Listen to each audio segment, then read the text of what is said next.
Hola, mi nombre es Olimpia Coral Melo Cruz, soy originaria de Huauchinango, un municipio náhuatl en la Sierra Norte del estado de Puebla. Hace 4 años tuve que cambiar mi nombre, mi lugar de origen, porque subieron un video sexual llamándome la gordibuena de Huauchinango. Todos me señalaron, me culparon, me humillaron, no sabía qué hacer y como muchas, pues solo quería desaparecer porque no entendía que yo no hice nada malo y me daba mucha vergüenza mi sexualidad. A unas semanas de conmemorarse el Día Internacional de la Eliminación de la Violencia contra las Mujeres y con ello reclamar a los países mejores políticas públicas que nos protejan a todas, hoy, en cita con la sororidad, hablaremos de la aprobación de la Ley Olimpia en el Senado de la República y lo que representa para la lucha de las mujeres que esta iniciativa ciudadana, impulsada por Olimpia Coral Melo, se haga ley en todo el país para proteger a todas las mujeres sobre el ciberacoso y la violencia sexual en Internet. Yo soy Griselda Lozada. Comenzamos.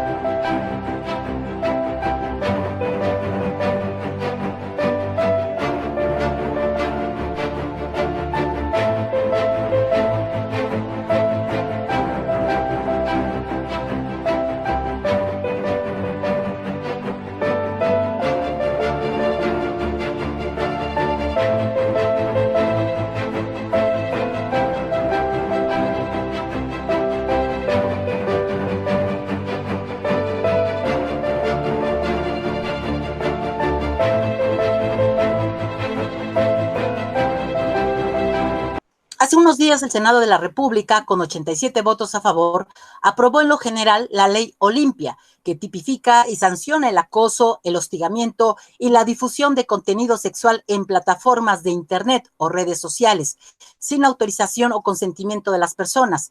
Y precisamente para hablar de este tema, esta tarde nos acompañan las integrantes del Frente Nacional para la Sororidad y justamente tengo conmigo a Marcela Hernández Oropa. Ella es maestra en políticas públicas y género por la Facultad Latinoamericana de Ciencias Sociales, titulada con excelencia e integrante del Frente Nacional para la Sororidad, activista social y feminista en diferentes movimientos desde el 2012.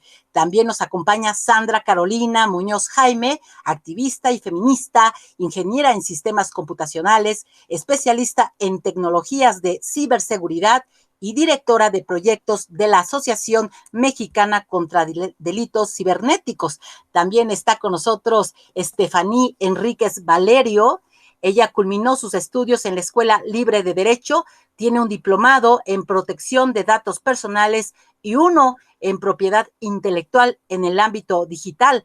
Además, se ha desempeñado en materia corporativa, propiedad intelectual y protección de datos personales en diferentes despachos. También es activista individual y acreditada por Amnistía Internacional y ha coordinado la Red Juvenil Valiente de la Ciudad de México. Bienvenidas y qué gusto poder saludarlas a todas esta mañana y yo quiero agradecerles que hayan aceptado esta cita con la sororidad, pues precisamente para hablar de esto que hace unos días ocurrió, como ya lo decía yo, allá en el Senado de la República. Pero antes de hablar de esta aprobación, quisiera que nos platicaran, nos contaran a la gente qué es la Ley Olimpia. Hola, Green, pues muchas gracias por invitarnos. También es un gusto para mí estar aquí.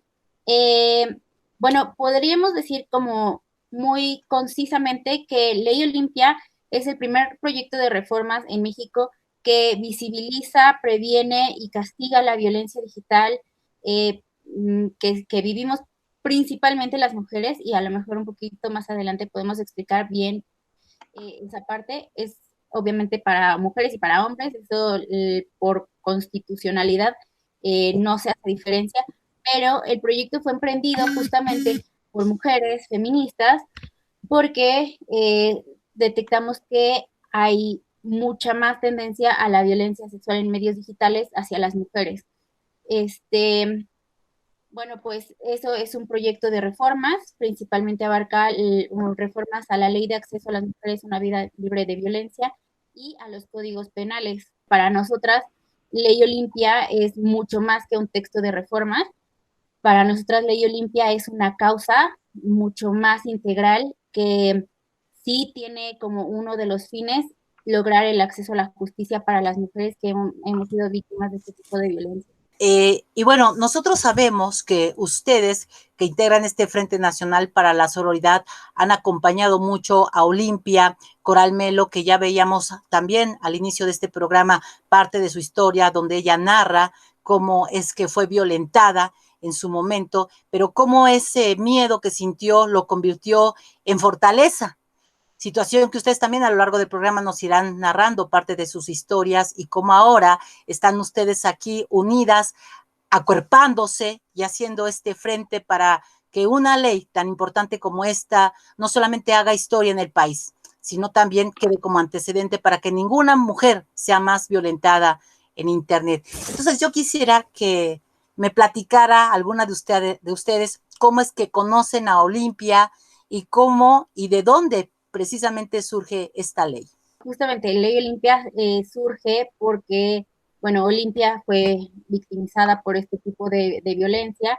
Un video sexual suyo fue difundido primero por WhatsApp, luego en redes sociales, obviamente con todas las consecuencias para su vida que algo así puede tener, pues aislamiento, depresión, incluso intentos de suicidio, pero pues finalmente lo fue superando gracias a la ayuda de su mamá y fue a un ministerio público a denunciar lo que ella estaba viviendo y fue cuando se dio cuenta que existía un enorme vacío legal que, que no reconocía lo que ella estaba viviendo como un delito.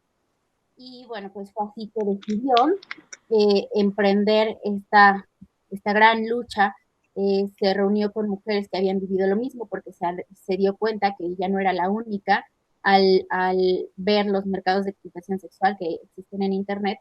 Y pues así se fue encontrando con muchas otras mujeres, además de que, bueno, también en consecuencia de la violencia que vivió, dejó la localidad de Bolivia, y bueno, primero de Huachinango se fue a Puebla, de Puebla se fue se vino a Ciudad de México y aquí también conoció grupos de mujeres con las que se unió, les platicó su idea y empezaron a formar pues vínculos que finalmente derivaron en el desarrollo de un proyecto de reformas de este tipo. Inicialmente era una ley eh, toda completa, pero bueno, con el fin de ir avanzando, y quedó en esas dos reformas que comenté.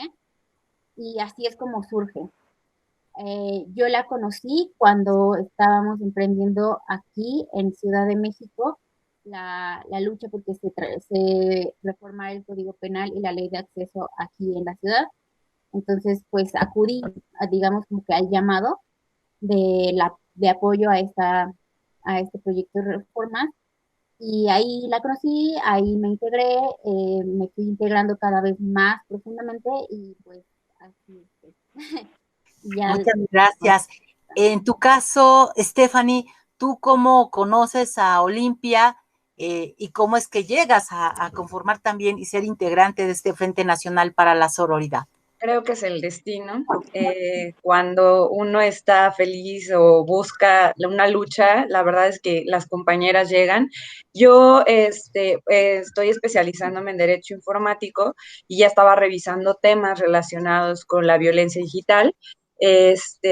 Soy también embajadora del Instituto Nacional de Ciberseguridad de MX y ya estábamos emprendiendo algunas cosas y lo que empezamos fue como a buscar justamente cómo apoyar a Olimpia al frente, pero la verdad es que mi lucha es 100% feminista. Un día, y así fue, me habló Olimpia porque se iba a aprobar en la Ciudad de México y me dijo, ven, siéntate conmigo a revisar el tipo penal, a ver qué podemos hacer. Y así nació, así surgió. Y la verdad es que creo que yo soy afortunada de que mis compañeras me hayan dejado luchar con ellas porque cada una me ha enseñado muchísimas cosas. Muchas gracias, Stephanie. Sandra, en tu caso, ¿cómo es que conoces a Olimpia y cómo también te integras a este Frente Nacional para la Sororidad? Conocí a Olimpia porque ella tenía experiencia en organización desde sociedad civil, sobre todo organización para campañas feministas. La primera en la cual participé fue en torno al caso de Yaquiri Rubio, también en el impulso del Paro Internacional de Mujeres desde hace unos años. Y bueno, yo soy apasionada de la organización desde sociedad civil. Tomé pues unos cursos en la Escuela de Periodismo Auténtico y empecé a aprender cómo atender a ciertas problemáticas, desde qué puntos de vista las personas siempre nos hemos unido para mejorar nuestras propias condiciones, ¿verdad? Y sobre todo las mujeres. Entonces ya tenía cierta experiencia en campañas y empecé también a especializarme en ciberseguridad. En mis diplomados jamás conocí y no se habló nunca de delitos en contra de las mujeres. Se habla de todos los ilícitos, menos de los que atentan contra las mujeres. Y en esos tiempos fue cuando Olimpia me buscó y me comentó de pues su trayectoria, sus deseos, ¿verdad? Y por supuesto que empecé a aprender de ella también con mucha humildad y empecé a hacer pues este discernimiento acerca de cómo estos ilícitos son tan graves y la escala es tan grande que ni siquiera nosotras podemos entenderlo, de lo difícil que es, ¿verdad? Y de lo pues complicado que es empezar a hablar, así sea de este ilícito de difusión no consensuada de contenidos íntimos, ya en sí ese ilícito es muy complejo. Entonces empecé a interesarme en aprender de Olimpia con mucha humildad y pues aquí hemos estado varios años ya con ella y con todas las compañeras a nivel nacional. Pues muchas gracias. Pues díganme, ¿qué representa para ustedes y sobre todo también pues para todas nosotras las mujeres la aprobación de esta ley en el Senado de la República que ya, como ustedes lo decían, tipifica y sanciona este delito del acoso, el hostigamiento y la difusión de contenido sexual, mejor también conocido como pues obviamente el ciberacoso en contra de las mujeres y también pues el asunto de la agresión de todas en los medios de comunicación? ¿Qué representa para ustedes ya este paso tan importante, el que la semana pasada el Senado de la República haya dicho sí a la ley Olimpia? Bueno, pues la verdad es que representa mucha felicidad, creo que representa ahorita, no sé si se ve el fondo que tengo, pero son como todas las compañeras que estuvieron en la Ciudad de México y lo que representa es esto, ¿no? Es el trabajo de todas y cada una de ellas, representa un mejor futuro para las chicas, para las mujeres que por ahorita no tienen todavía un acceso a la justicia. Es un primer paso, es lo que creemos. Decimos que es solo el principio del acceso a la justicia porque necesitamos que salgan los protocolos, necesitamos que haya capacitación, pero ya que se hable de un tema que era invisible para los demás, para nosotras ya significa que estamos ganando la lucha. El delito tal cual está tipificando el compartir contenido íntimo sexual sin consentimiento y además la producción también no consensuada de esto, o sea, significa que a veces nos graban sin siquiera nosotras sepamos. Entonces, a pesar de que estos son los tipos penales, ya en la ley de acceso a las mujeres a una vida de violencia se reconoció la violencia digital y la violencia mediática, como una de las modalidades de violencia, y eso ayuda a que el Estado pueda ya trabajar sobre políticas públicas enfocadas a la prevención, a la atención, a la erradicación y a la sanción de ese tipo de violencias. Entonces significa que ahora desde la federación existe la obligación, bueno, todavía no, esperemos que pronto, pero que existiría esta obligación, además de que ya haya recursos federales y que además se puedan coordinar con los estados para poder hacer esto. Entonces la verdad es que significa una felicidad, pero también una responsabilidad para que esta ley no sea solamente letra muerta. Eso es muy importante porque en ocasiones se tienen muchas leyes que protegen a las mujeres, pero ya cuando se llega a la realidad en los ministerios públicos, ya los jueces lo tipifican de otra manera y es entonces cuando los agresores pues simplemente salen libres o ni siquiera son juzgados por una ley. Ahora, tengo entendido que precisamente esta aprobación del Senado de la República ahora se encuentra en la cancha de la Cámara de Diputados. Explíquenme por qué razón. La verdad es que fue muy modificado, o sea, lo que mandó la Cámara de Diputados a la Cámara de Senadores ya no es lo mismo. Se tuvieron que analizar varias iniciativas que existían, y se estudiaron por parte de la comisión, las Comisiones Unidas, para sacar un dictamen que pudiera rescatar un poquito de todo y que además corrigiera algunos errores que pudieron haberse cometido en las legislaciones estatales. Entonces, por eso, digamos, como ya es un nuevo dictamen, de alguna manera la Cámara de Senadores se vuelve alguien que propone, digamos, ahora, entonces, ahora toca la Cámara de Diputados ser revisora. Entonces, digamos que por eso es que va a regresar ahorita. Lo que pasaría o el siguiente paso es que ya se vaya, así como les van a recibir el dictamen, así lo tienen que votar, a menos que existan algún tipo de posicionamiento o arreglo que quisieran hacer. Entonces regresaría a la Cámara de Senadores para volverla a votar y volvería a la Cámara de Diputados también finalmente para que ya por fin esto quedara bien aprobado.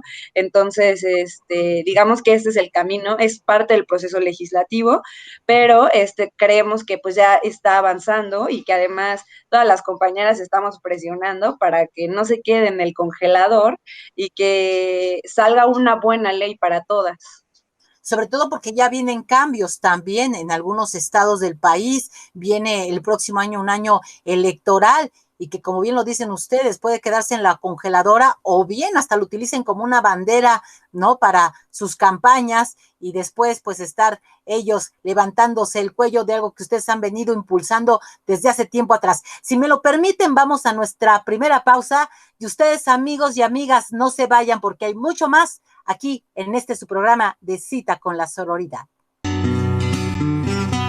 Que tiemble el Estado, los cielos, las calles, que teman los jueces y los judiciales. Hoy a las mujeres nos quitan la calma, nos sembraron miedo, nos crecieron alas. A cada minuto de cada semana nos roban amigas, nos matan hermanas, destrozan sus cuerpos, los desaparecen. No olvide sus nombres, por favor, señor presidente.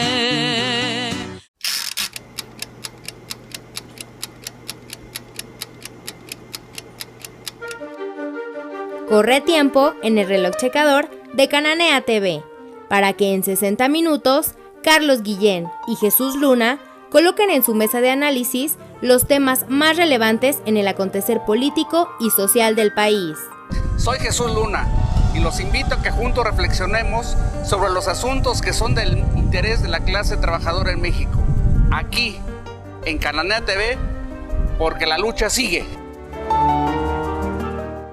Ya estamos de regreso en su programa de Cita con la Sororidad. Yo hoy me encuentro platicando con las integrantes del Frente Nacional para la Sororidad sobre la Ley Olimpia y su aprobación de hace unos días en el Senado de la República. Pero antes de continuar con esta charla, yo quisiera pues recordarles a todas ustedes y a todos ustedes también que nos sigan a través de nuestras plataformas, a través de nuestro canal de YouTube de Cananea TV, o si lo prefieren, también pueden entrar en nuestra página de www.cananeatv.com y enterarse día a día de la información que nosotros ahí les damos a conocer de los movimientos sociales, de las luchas obreras y sobre todo pues también de la lucha de los trabajadores y de los campesinos. Y continuando ya con el programa, yo quisiera, bueno, ya hablábamos precisamente antes de irnos al corte de que ahora la pelota la tiene la Cámara de Diputados, pero quisiera también que ustedes me comentaran esta iniciativa, más bien esta ley, de qué tipo de sanciones, a cuánto ascendería el hecho de que una persona pues suba al internet fotografías sin el consentimiento pues ahora sí que de las personas o de las víctimas, por decirlo de esa manera. ¿A cuánto asciende la pena de este delito? Quedó hasta 6 años.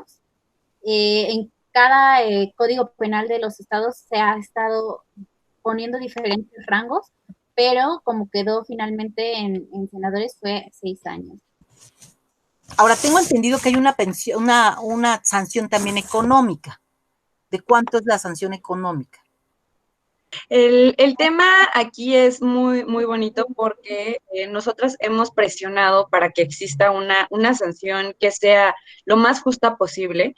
Entendemos que existen defensores que dicen que es una pena muy alta, y sin embargo, nosotras desde la práctica y atención a víctimas, sabemos que si no existe una pena que por lo menos al Ministerio Público le llame la atención, no se investiga el delito o ni siquiera se busca la judicialización, por lo que nosotras buscamos un mínimo por lo menos de 3 años a un máximo de 6 años de prisión, o una multa de 500 a 1000 unidades de medida de actualización, las UMAS, que en este momento, en este año, están en 86.88 pesos diarios, además de que sí buscamos la reparación de la víctima, porque mucho de esto se puede traducir en una reparación económica. Evidentemente sabemos que no hay dinero que alcance para sanar todas las heridas que causa la violencia patriarcal, pero bueno, de alguna manera el dinero le sirve a la víctima para pues seguir y continuar su proceso de sanación, ¿no?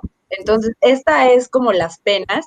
Existen agravantes que se están considerando para que se dupliquen en caso de, por ejemplo, que hayan servidores públicos, en caso de que se trate de un acto que lleve una parte lucrativa, o que le implique un beneficio al sujeto activo, en caso de personas con discapacidad. Entonces, digamos que estamos buscando que sea representativa, porque creemos que puede existir una política criminal, pero también de castigo, por el nivel de violencia estructural que sufrimos las mujeres. Esto es muy importante, lo que tú estás señalando el día de hoy, porque pues también tendrán ustedes que ser vigilantes, o yo creo que también en su momento establecerlos ahí, el que los ministerios públicos reciban esa capacitación, ¿no? Porque en el caso de los feminicidios vemos que en ocasiones ni siquiera, a pesar de que ya existe, no lo quieren tipificar y señalan que es un homicidio cuando tiene todas las características de tratarse de un feminicidio. Ahora, sabemos que para llegar a esta aprobación histórica del Senado de la República, Olimpia, como ustedes, pues han tenido que recorrer muchos estados del país. ¿Cuáles fueron los estados en los que ustedes a lo largo de casi bueno, ya sé que tienen una lucha de muchos más años, pero digamos que en lo que se da a conocer de los últimos 2, 3 años, ¿cuántos estados han tenido ustedes que recorrer para que esta ley primero se aprobara, ¿no? Fuera como que aprobándose en los estados antes de llegar al Senado de la República? Sí, se han recorrido todos los estados. Olimpia ha llevado toda una peregrinación por pues estos años, porque parece fácil, ¿verdad? Cuando ya sale en las noticias o cuando ya se aprueba esta reforma, pero todo el trabajo de base de ir a visitar, tocar puertas en pues todos los niveles, de función pública, de hablar también con compañeras de colectivas feministas que también pues han llevado trabajo y también han deseado sumarse a este frente o desde diferentes formas. Es algo como muy, muy positivo y muy inspirador para mí, el ver esta determinación de Olimpia, que pues a mí me ha tocado ver desde hace años cómo va tocando puertas, pues en el mismo Congreso de Puebla, ya ahí con su letrerito, ¿verdad? Afuera, sin que nadie le hiciera caso y que se burlaran de ella. Y bueno, cuando nos tocó ir ahí a la primera, aprobación en Puebla, bueno, pues nos causó mucha alegría. Casi ocupamos la cafetería enfrente del Congreso, se volvió una asamblea feminista ahí enfrente del Congreso, y pues qué diferencia llegar con un letrero a llegar ya pues con todo este trabajo, este acompañamiento, que la verdad es labor sí de todas y de Olimpia, que puso en la agenda este tema y no claudicó cuando tuvo muchas oportunidades de dejar pues el tema por tantas groserías a las cuales ha enfrentado. Entonces se han recorrido todos los estados y una cantidad bastante impresionante de veces, porque es estar visitando, estar trabajando, estar viendo cómo, ¿verdad? Estar creando estrategia política, estrategia junto con sociedad civil. De verdad, muy, muy impresionante esto. Y bueno, pues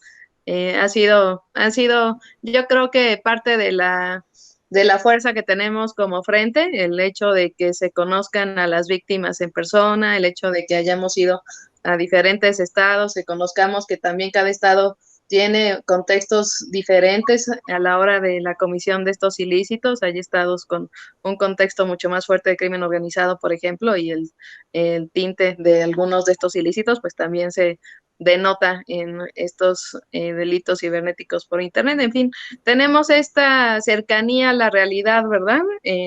Conforme a la voz de las víctimas, empezando por Olimpia, y este conocimiento de lo que realmente está ocurriendo. Entonces, pues creo que esa es parte de nuestra fuerza.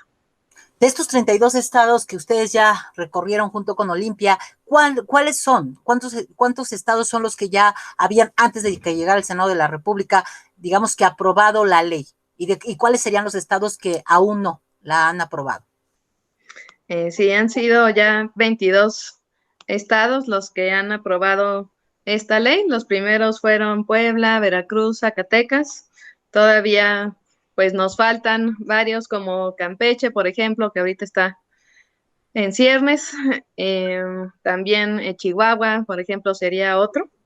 Y bueno, pues vamos a ver, ojalá que esta aprobación pues también ayude a impulsar estos estados donde falta, y también pues gracias al trabajo que se ha hecho en los otros estados, pues que no caigamos en algunos errores o algunas dinámicas, como bien comentas, que a veces más bien se denota cierto oportunismo político, y lo que queremos es que quede la legislación y el marco jurídico lo mejor posible, de acuerdo a expertas aquí como Stephanie, como otras abogadas, para que sea de utilidad. Lo que queremos es que sea útil, lo que queremos es que sirva, que sea un primer paso para el acceso a la justicia. Entonces, bueno, ojalá que pronto se sumen el resto de los estados. Ahí tengo una duda. A ver, si ya se aprobó en el Senado de la República, bueno, que ahora falta que también la Cámara de Diputados, con lo que ya ustedes explicaban en la primera parte, pero bueno, en algunos estados ya se aprobó la ley Olimpia, pero como ustedes lo dicen, entonces tendría que ser tal y como ahora se aprueba en el Senado de la República. ¿O cómo va a ser? ¿O cada estado va a tener una ley Olimpia diferente? ¿O ya aprobándose, ahora sí en el país todos tienen que acatar esa ley Olimpia? A ver si me pudieran explicar ahí, no sé si Stephanie.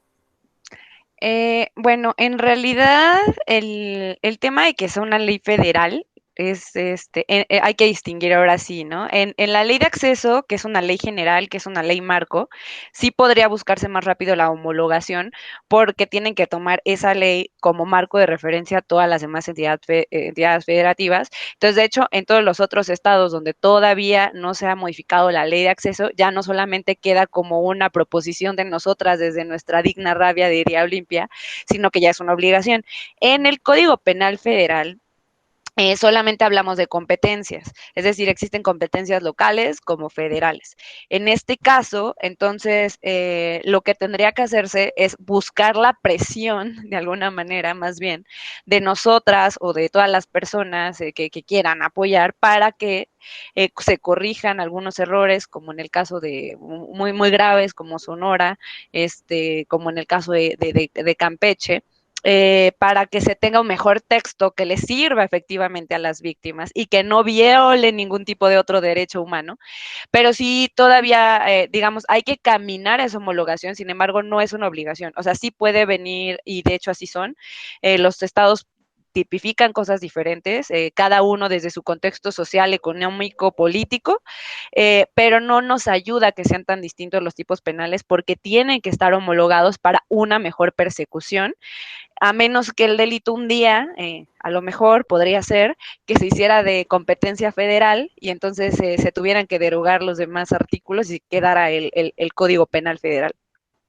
Muy bien.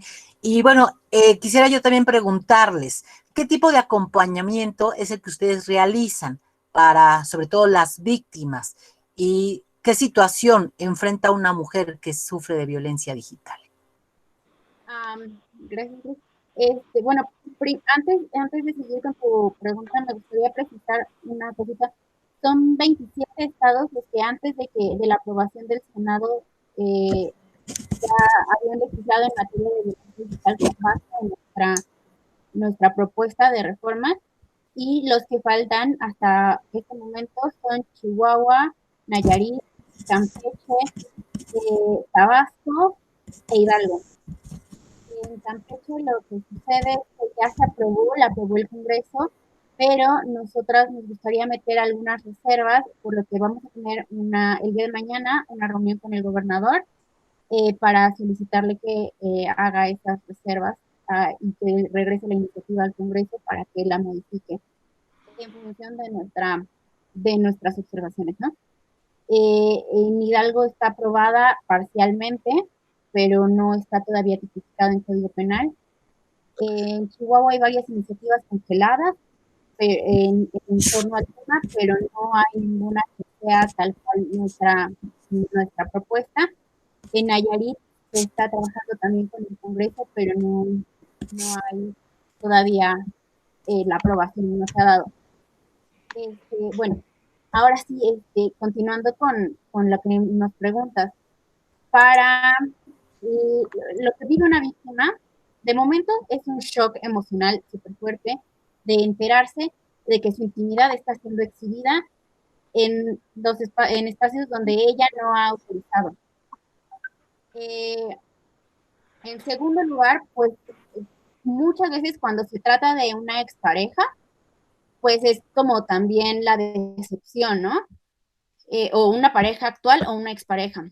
Luego, por lo general, buscan ayuda, recurren a varias instancias, y entre ellas muchas veces nos encuentran a nosotras o nos recomiendan desde otros frentes feministas también, les recomiendan acudir a nosotras, y nosotras lo que hacemos, bueno, es primero damos una contención de primer contacto, que es ubicar bien cuál es la situación emocional primero de la víctima, para acompañar ese proceso. Después tenemos la etapa de contención emocional, tenemos también la de acompañamiento en ciberseguridad y finalmente en lo legal, justamente. Entonces, es un proceso largo muchas veces entre que la víctima se entera de lo que le está pasando a el momento en que decide denunciar penalmente.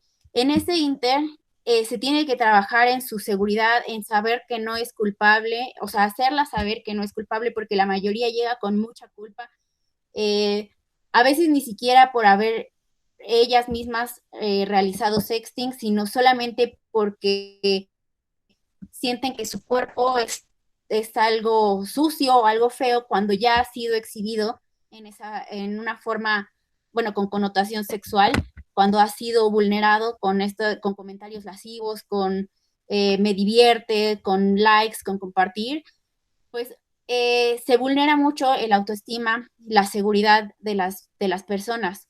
Entonces hay que hacer ese trabajo de fortaleza emocional, el acompañarlas como en redes, también incluso me ha tocado hablar con los familiares de las víctimas para hacerles entender la situación, porque pues las familias tampoco saben cómo acompañar. Y en un siguiente momento, casi simultáneo, es hacerlas saber qué medidas de seguridad en sus redes sociales deben de tomar, y finalmente ya sería el acompañamiento jurídico, que cuando ellas deciden emprender la denuncia. Yo quisiera preguntarles, en ese sentido, ¿quiénes serían los perpetradores principalmente de esta violencia digital? Digo, ya Marcia ahorita pues nos hablaba de las consecuencias que vive una persona que es violentada, pero ¿quiénes serían, con base a la experiencia tanto propia como lo que han llevado ustedes de acompañamiento a muchas mujeres, quiénes serían los principales perpetradores de las personas, de las mujeres que sufren de este tipo de violencia? Bueno, ahí es un tema, ¿no? Porque nosotras no lo vemos nada más en quien difunde, ¿no? Sino vemos, hemos generado en esta tesis sobre violencia digital una cadena de producción de contenidos sexuales en Internet, que colocamos en primer lugar a quien produce el contenido sin consentimiento, que pueden ser las parejas grabando a su pareja, ya sea cónyuge, novia, durante una relación sexual, o estando dormidas en su casa, o pueden ser las personas que graban por debajo de las faldas en transporte público o en la vía pública, pueden ser quienes ponen cámaras ocultas en los baños de mujeres, quienes ponen cámaras ocultas en los vestidores. Bueno, ese es quien produce. Quien difunde es la persona que en algún momento tiene el contenido en su poder y decide subirlo a alguna plataforma y así se convierte en el agresor también. También nosotras identificamos como una responsabilidad muy importante de las plataformas que deciden sostener ese contenido en la web. Y finalmente, todas las personas que dan like, que dan retweets, que hacen capturas de pantalla para bajar ese contenido y tenerlo como de consumo propio. Porque es muy importante mencionar que se trata justamente de una violencia en la que se percibe a la mujer como un objeto de consumo y no como sujeta de derechos. Muy bien, pues si me lo permiten, vamos a nuestra segunda pausa y ustedes, amigas y amigos, no se vayan. Regresamos con más información en su programa de Cita con la Sororidad. Buenas tardes, compañeros y compañeras. La historia de la lucha de las mujeres es histórica, a pesar de que a veces esa historia nos ha invisibilizado.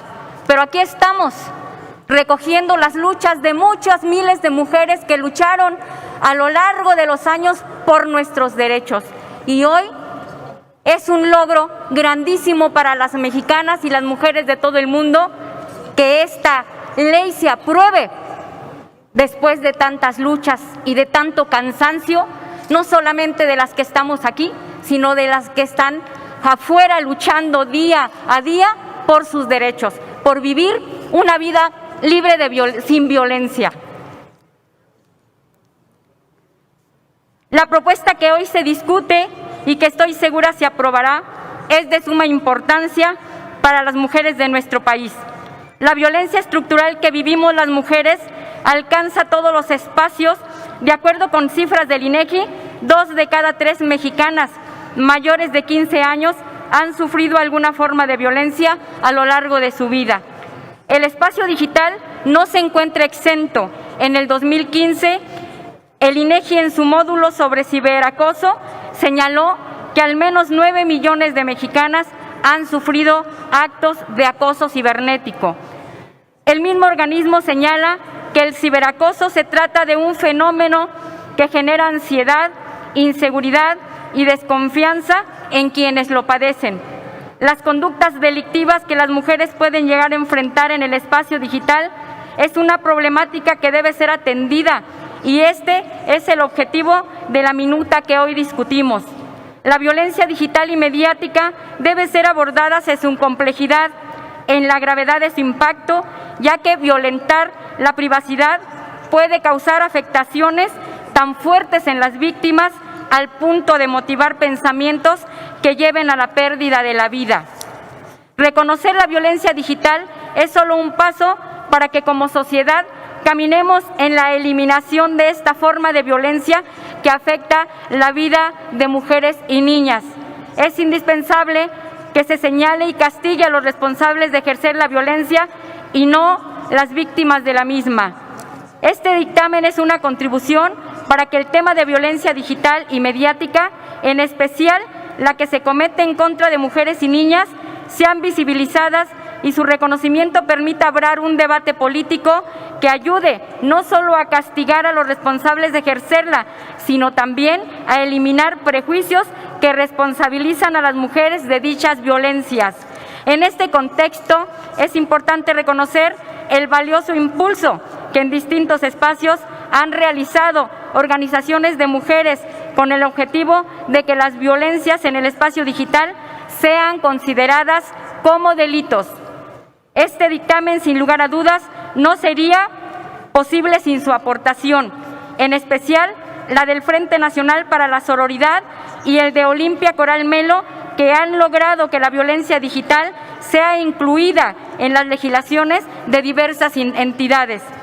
También es necesario reconocer el trabajo de las compañeras legisladoras y de los compañeros legisladores que presentaron iniciativas y aportaron al dictamen, así como el trabajo de la presidenta de la Comisión de Igualdad de Género, la compañera Malú Micher, incansable luchadora que no quitó el dedo del renglón para que esta minuta incluyera a la violencia mediática digital de forma integral. La lucha por erradicar toda forma de violencia contra las niñas y mujeres no es sencilla. Sin embargo, la aprobación de este dictamen es un gran avance en esta tarea pendiente. Esperamos, compañeras y compañeros, que este no quede solamente en la letra, que este dictamen que en estos momentos vamos a aprobar sea una realidad para que las mujeres en verdad empecemos a vivir una vida libre de violencia. Muchas gracias. ¡Caray!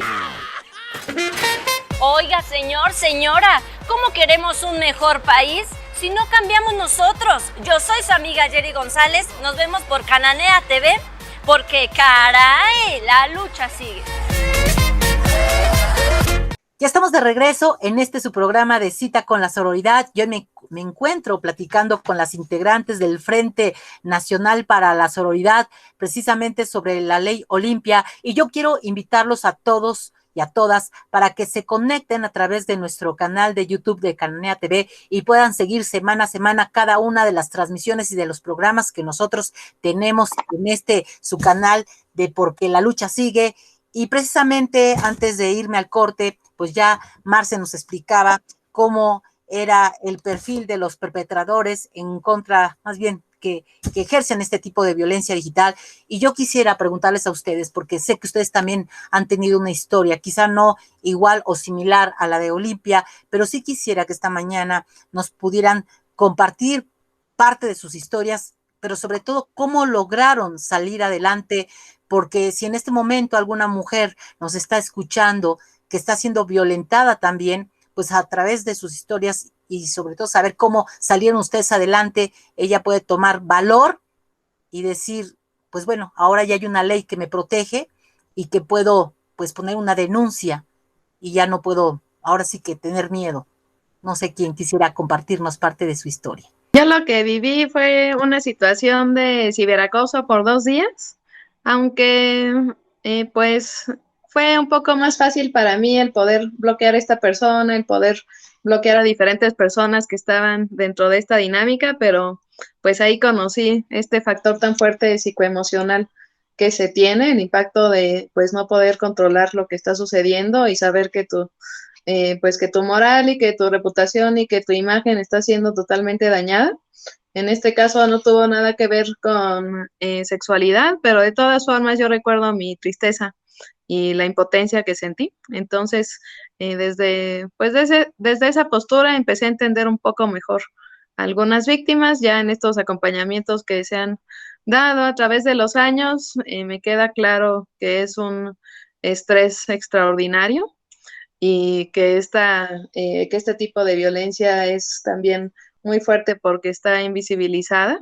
Entonces las personas o inclusive las mismas policías cibernéticas a veces dan ese consejo de, bueno, bloquea a la persona. Bueno, en algunos casos como en el mío, eso fue lo que decidí hacer y no pasó a más y ahí terminó, ¿verdad? Pero ese no es el punto y ese no es el caso en la mayoría de pues de las dinámicas que observamos. Y mucho menos, pues se trata de algo sencillo porque lamentablemente en cada caso tenemos diferentes dinámicas de violencia que pueden estar escalando y que también pueden estar cambiando los ilícitos a través del tiempo. Entonces, pues observamos que lo que empezó como sexting, bueno, el compañero o excompañero comparte la imagen a otro grupo de WhatsApp de hombres y luego de ahí sale a otro grupo y en ese otro ya hay personas en bandas delictivas y entonces empiezan a perseguir a la víctima y no solamente es entre comillas, no solamente es el exnovio o la expareja, sino que va escalando también a bandas, ¿verdad? Que ya ven en esto una forma de mercantilización. Entonces, es parte de nuestro reto como frente, el contabilizar estos mercados, el conocer y poder describir cómo van ocurriendo estos modus operandi, porque es un tema complejo y también pues como siempre, el crimen pues va a estar adelante, ¿verdad? Van a estar modificando conductas para poder victimizar. Y lamentablemente, pues esto es lo que me trajo aquí. Mi caso no fue para nada tan fuerte como los que hemos acompañado más en este año con la pandemia. Sin embargo, pues de ahí sale la sororidad, ¿verdad? Y saber que no, algunas de nosotras tal vez no somos víctimas o no fuimos víctimas así de una forma tan fuerte como muchas otras o como la mayoría, y sin embargo, no por eso no vamos a apoyarlas. Yo decidí estar aquí porque tengo una experiencia técnica muy fuerte y puedo brindar herramientas técnicas a las mujeres. Entonces, esa es mi historia por la que estoy aquí. Gracias, Andy. Y de hecho, bueno, tocas un punto importante antes de pasar a darle la palabra a Estefanía y a Marce. ¿Has visto tú si ha habido un incremento de esta violencia durante esta pandemia, sobre todo de este ciberacoso? Sí, por supuesto, de forma innegable, todos los delitos cibernéticos han aumentado de forma exponencial y difusión no es la excepción. Hemos tenido, pues, por ejemplo, reportes que nos llegan de una víctima, pero bueno, lo que está realmente pasando está en contra de 300 mujeres, de 700, de 3,000, de 6,000, así tal cual. Y esos son mercados de explotación sexual como los conocemos. Y precisamente, pues en esta pandemia ni siquiera tenemos forma de medir este impacto, ¿verdad? Esto no viene de gobierno, eso tendría que sacar el mismo gobierno, las cifras oficiales, el poder entender lo que ocurre, pues es labor de gobierno y estamos ante esa omisión total como sociedad civil tratando de entender pues esta escala de lo que ocurre. Y es complejo porque realmente pues no somos un observatorio, no tenemos pues toda la experiencia estadística, o sea, tenemos, pues es un esfuerzo ciudadano, ¿verdad? Entonces, empezar a entender este nivel pues, de delitos y entenderlos a través de la perspectiva de género y poder hacer este análisis, digamos, más metódico, pues es todo un reto en el que estamos trabajando. Precisamente nos encantaría poder dar cifras y decir, miren, estos son los varios modus operandi, estos son los diferentes perfiles de quienes están delinquiendo aquí, ¿verdad? En esta zona, en este estado. Hacer todo un análisis de ese tipo, pues sería algo que necesitáramos urgentemente. Lamentablemente desde el gobierno no viene esa propuesta que nos da ya ese dato, ¿verdad? Cuando no hay datos, eso es un dato acerca de las omisiones de gobierno y nos toca pues también como sociedad civil tratar de pues hacer este trabajo. Pero sí, definitivamente ha habido un aumento y si tan solo contabilizamos los casos que nos llegan al frente, pues antes tal vez eran 4 o 5 diarios, ahora son 12, 15, y también muchos de los casos que llegan, pues son casos ya masivos de folders con cientos o miles de víctimas. Stephanie, veía que asentabas la cabeza. ¿Tú qué tienes que decir al respecto? No, pues la verdad es que todo lo que dice Sandy es como muy cierto, el tema de cómo llegamos. La verdad es que a mí me parece ya bonito hablar como de la resistencia para hablarles ahorita a las víctimas que están siendo agredidas. Y yo la verdad es que creo que la forma en que yo he sobrevivido es a través del feminismo y sabemos que hay muchas mujeres que todavía le tienen un poco de desconfianza por toda la desinformación que hay acerca de qué es el feminismo y qué no, pero sí les puedo decir que el amor entre mujeres es algo que te ayuda a superar cualquier tipo de violencias que existen, más que el Estado que siempre falla que está construido sobre la base patriarcal. Creo que el feminismo salva vidas, las hermanas salvan vidas. La terapia psicológica sin duda es necesaria para un proceso de víctimas, para poder pasar eso y pues básicamente el entendimiento de que no es su culpa, ustedes no tienen la culpa, el tipo de violencia digital o todo el tipo de violencias tiene que ver con ellos, tiene que ver con el tipo de persona que son ellos y el machismo es simplemente el odio hacia las mujeres y yo les diría, hermanas, que no necesitan, no merecen estar con alguien que las odie. Gracias. En tu caso, Marce. Yo he vivido situaciones de violencia digital varias veces en mi vida, desde cuestiones como presión para tener sexting, demasiada presión, demasiada insistencia, a cositas, o sea, ya hasta lo minimizamos de tan común que es, como recibir invitaciones sexuales de desconocidos, como recibir fotografías de penes, porque es aparte algo típico también, que yo no conozco una sola mujer a la que no le haya pasado que nada más de, súbitamente les llegan fotos de penes, porque no sé, son formas de ciberacoso.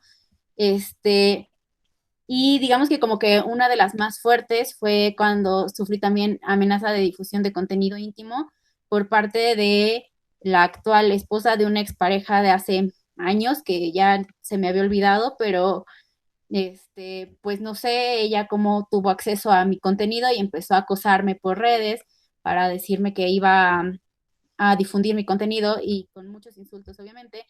Creó perfiles falsos para acosarme y cuestiones así, pero pues afortunadamente yo ya era parte de muchas redes feministas, y pues me ayudaron, tanto reportando el perfil como reportando contenido. Este, yo además pues también tenía el apoyo de mi familia, y eso yo creo que es algo de lo más importante. Si puedo decir que a lo largo de este tiempo, de estos años que he ido acompañando víctimas de violencia digital, no te hace justicia el Estado, no te hace justicia un ministerio público, un juez, a pesar de que pueda dictar una sentencia a tu favor. Quien la justicia real, cuando realmente se vive la tranquilidad a pesar de estar viviendo una situación de violencia, es cuando se tiene herramientas emocionales para superarlo, cuando se tiene una autoestima bien forjada y cimentada en bases de mucho amor, que generalmente se construyen con tus redes familiares, redes feministas, redes de sororidad.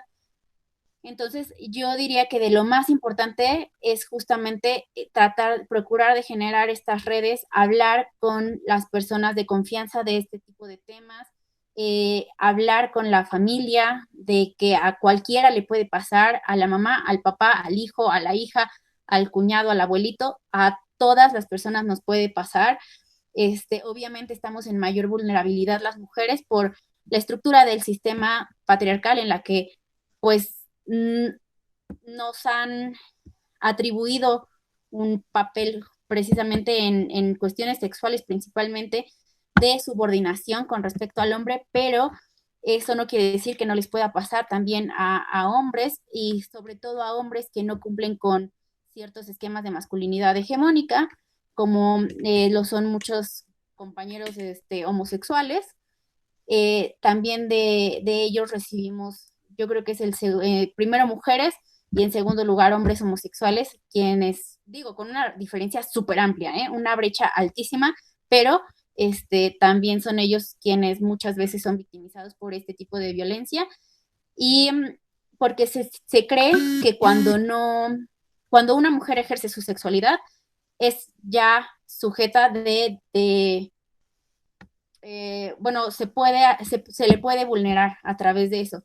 Y un hombre también cuando no cumple con los esquemas, ¿no?, patriarcales de cómo debe ser una masculinidad. Entonces, pues eso, muchas veces hay víctimas que no viven una situación tan grave en los hechos objetivos, pero como en la situación de bases emocionales y de falta de redes les falta, entonces tienden mucho a sentirse muy mal y sufren trastornos muy fuertes, incluso pérdida de empleo, pérdida de la pareja, pérdida de negocios, cuestiones así, y personas que a lo mejor han sido más expuestas, pero que tienen bases sólidas emocionales y redes y vínculos amorosos, salen adelante mucho más fácil. Esto que tú dices es también, me parece muy importante, ¿no? El acompañamiento de los familiares y de los amigos. Ahora, sabemos que estamos lamentablemente en un país donde muchas mujeres no denuncian, algunas por miedo, otras por ignorancia. En este caso, ¿cuál sería la institución encargada o qué procedimiento jurídico tendría que hacer una mujer para, pues, saber qué hacer, ¿no? O a qué instancia acudir si en este momento está siendo violentada? Nosotras queremos promover un autocuidado jurídico, un autocuidado digital y evidentemente el autocuidado emocional. Entonces, la verdad es que queremos que las mujeres nos preparemos para conocer nuestros derechos. No tenemos que ser abogadas. Es injusto que solamente los abogados sepan de derechos humanos o que sepan las bases del procedimiento. Para la denuncia, esto hay que aclarar. Solamente la víctima puede hacer la denuncia. Este delito solamente se persigue por querella, lo cual implica algunas cosas que pues tenemos que trabajar, se tienen que debatir acerca si deberíamos de caminar quizás a que se persiga por oficio, justamente porque debemos de entender que las mujeres a veces no denuncian como parte de la estructura de violencia que vivimos, porque están encerradas, porque hay un chantaje, porque incluso la familia a veces del agresor la presiona para retirar ese tipo de denuncias. Y la verdad es que tenemos que ir abonando a un nuevo paradigma con perspectiva de género. El tema es ir a una agencia de Ministerio Público, puede ir a cualquiera, es obligación, eso quiero que se sepa, que la levanten la denuncia. Tienen que ir emocionalmente fuertes hacia gente que a veces no está preparada para recibir este tipo de víctimas. Y lo más aconsejable es que si bien pueden ir a cualquier agencia del Ministerio Público, pueden ir más a las especializadas en cuestiones de género o sexuales o de trata de personas, donde ya existe una capacitación un poquito más desarrollada en cuestión victimológica y con perspectiva de género, y ahí pues ya pueden levantar la querella, pueden presentarla por escrito o de manera oral, pueden nombrarles un asesor, digamos, como víctimas, un asesor jurídico, puede ser de oficio o puede ser privado.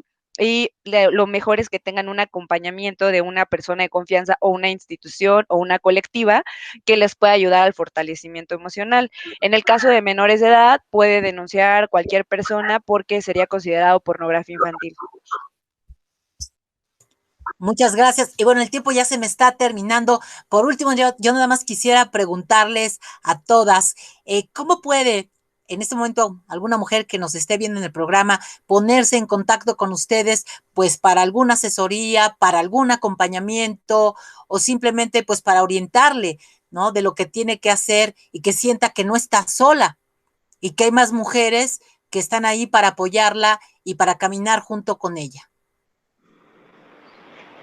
Bueno, nuestros medios de contacto son la página de defensorasdigitales.org y pues pueden contactarnos también por Twitter, @sororidadfrente, o por el Facebook, es el Frente Nacional para la Sororidad, así lo buscan.